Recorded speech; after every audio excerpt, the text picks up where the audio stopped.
presented by Unique Films। छठी माई आज हम छठ पर्व में हम अकेला बानी माई, लेकिन आज हमार पगली अपना ससुरा में छठ करत हुई माई, लेकिन हमारा पगली के माई तू ख्याल रखिया माई। छठी माई हमर पगली हो अपना ससुरा में Music by Gaurav Roshan।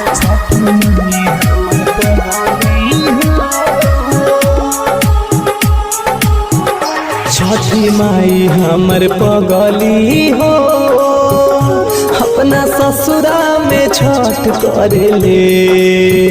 छठी माई हमर पगली हो अपना ससुरा में छठ करेले। ओकरा पे तनी ध्यान रखिहा, उ तो तोहरे बरत पड़ेले।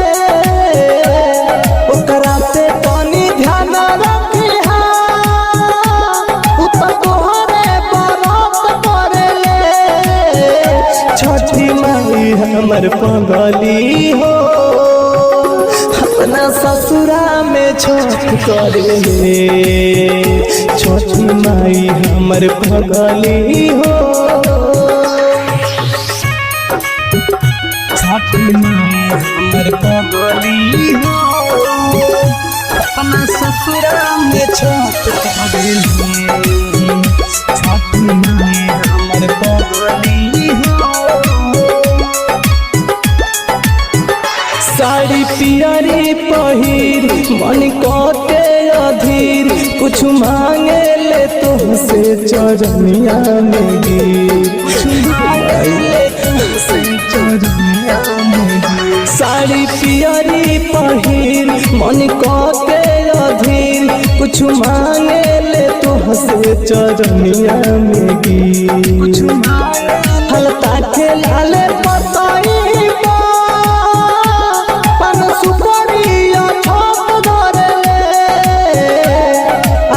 के लाले पताई पान सुपारी छत धरेले।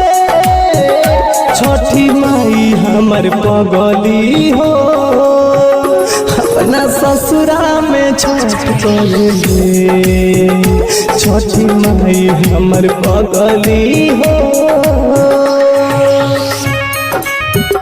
छठी माई हमर पगली हो अपने ससुरा में छठ करेले।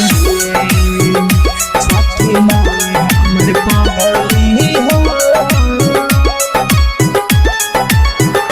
आज दिया उपवास होके दूसरा के खास, अब तो भइल अकेला मेरा तुझे पड़ेगा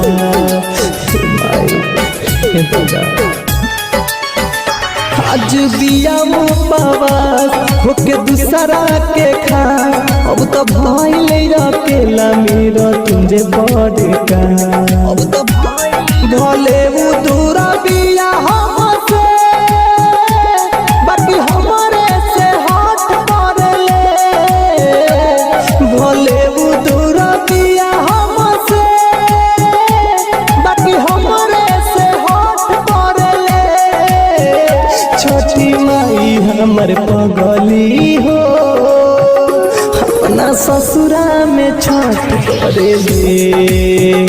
छठी माई हमर पगली हो।